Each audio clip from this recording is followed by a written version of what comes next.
ইউক্রেনকে ক্ষেপণাস্ত্র প্রতিরক্ষা ব্যবস্থা দেওয়া নিয়ে ইসরায়েলকে হুমকি দিয়েছে রাশিয়া।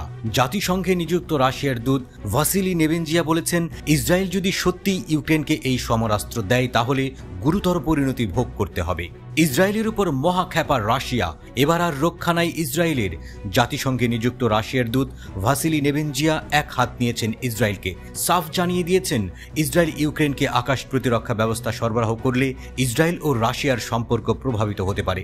জাতিসংঘ নিরাপত্তা পরিষদে রাশিয়ার নেতৃত্ব দেওয়ার সময় তিনি এই কথা উল্লেখ করেন। নেবেনজিয়া আরও বলেছেন, ইউক্রেনকে ইসরায়েল বা অন্যদের থেকে পাঠানো যে কোনো অস্ত্র ধ্বংস করা যাবে। তিনি উল্লেখ করেছেন, পশ্চিমা এবং মার্কিন অস্ত্রগুলোও সংঘর্ষে একই পরিণতির মুখোমুখি হয়েছে। ইসরায়েল জানিয়েছে, তেল আবিব তাদের ৩০ বছরের পুরনো M910 PSC-2 আকাশ প্রতিরক্ষা ব্যবস্থা নতুন আকাশ প্রতিরক্ষা ব্যবস্থা দিয়ে প্রতিস্থাপন করবে।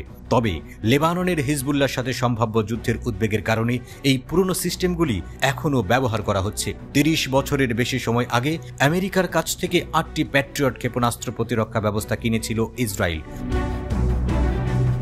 গত এপ্রিল মাসে ইসরায়েলের প্রতিরক্ষা মন্ত্রণালয় ঘোষণা দেয়, পুরনো হয়ে যাওয়া এই সমরাস্ত্রগুলো আর ব্যবহার করবে না দেশটির সেনাবাহিনী। ফিনান্সিয়াল টাইমসের এক প্রতিবেদনে বলা হয়েছে, ইউক্রেনে যাওয়ার আগে ইসরায়েল এই প্যাট্রিয়ট সিস্টেমগুলো প্রথমে যুক্তরাষ্ট্রে পাঠাতে পারে। চলমান সংঘাতের মধ্যে ইউক্রেনের আরও আকাশ প্রতিরক্ষা প্রয়োজন। ইসরায়েলের প্রতিরক্ষা মন্ত্রণালয়ের ঘোষণার পর এই প্যাট্রিয়ট ক্ষেপণাস্ত্র প্রতিরক্ষা ব্যবস্থাগুলো ইউক্রেনের প্রতিরক্ষা বাহিনীকে দেওয়ার জন্য অনুরোধ জানায় কিয়েভ। এই ইস্যুতে আমেরিকা, ইসরায়েল ও ইউক্রেনের মধ্যে সম্প্রতি কয়েক দফা আলোচনাও হয়েছে। ফিনান্সিয়াল টাইমসের প্রতিবেদনে বলা হয়েছে, পুরনো এই ৮টি ক্ষেপণাস্ত্র প্রতিরক্ষা ব্যবস্থা প্রথমে আমেরিকায় পাঠাবে ইসরায়েল, তারপর সেখান থেকে সেগুলো ইউক্রেনে পাঠানো হবে। রাশিয়া ইউক্রেন সংঘর্ষের সময় ইসরায়েল শুধু ইউক্রেনকে মানবিক সাহায্য দিয়েছে, তবে অস্ত্র পাঠায়নি। গত বছর ইসরায়েল আয়রন ডোম এয়ার ডিফেন্স সিস্টেমের জন্য ইউক্রেনের অনুরোধ প্রত্যাখ্যান করেছিল। রাশিয়া সতর্ক করেছে, ইউক্রেনে পাঠানো বিদেশি অস্ত্র মস্কোর সামরিক লক্ষ্য রোধ করবে না, পরিবর্তে তারা যুদ্ধকে প্রসারিত করতে পারে এবং রাশিয়া ও ন্যাটোর মধ্যে সরাসরি সংঘর্ষের ঝুঁকি বাড়াতে পারে। ২০২২ সালের ২৪ ফেব্রুয়ারি থেকে ইউক্রেনে বিশেষ সামরিক অভিযান শুরু করে রুশ সেনাবাহিনী, যা এখনও চলছে।